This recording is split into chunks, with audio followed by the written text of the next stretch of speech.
Emily's breath caught in her throat as she stared at the new photo on her phone.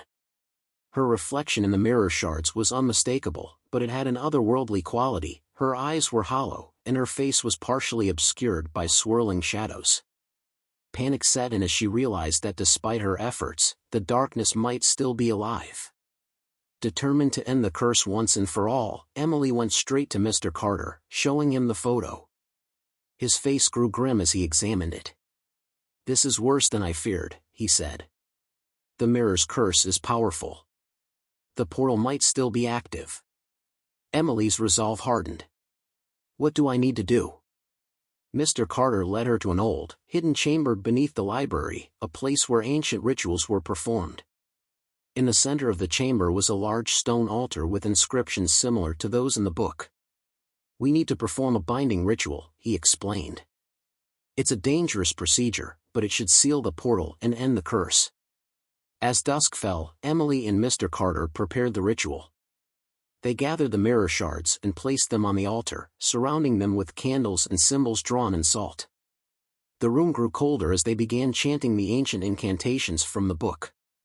The air grew thick with energy as the ritual progressed. Shadows danced on the walls, and Emily could feel an oppressive force trying to resist the binding. The mirror shards on the altar began to glow, and a low, guttural moan filled the chamber. Emily's heart raced as the shadows from the shards swirled and grew darker, taking on a more defined form. Just as it seemed like the darkness might overwhelm them, Emily and Mr. Carter completed the final chant. A blinding flash of light erupted from the altar, filling the room with a purifying glow. The shadows shrieked and writhed, their forms dissolving into the light. When the light finally faded, the chamber was silent. The mirror shards were now dull and lifeless, their dark power seemingly extinguished. Emily and Mr. Carter looked at each other, exhausted but relieved. Emily felt a strange sense of calm as she looked at her reflection in a nearby mirror. Her face was once again her own, free from the hollow eyes and shadows. It seemed that the curse had been broken, and the mansion's grip on her was finally released.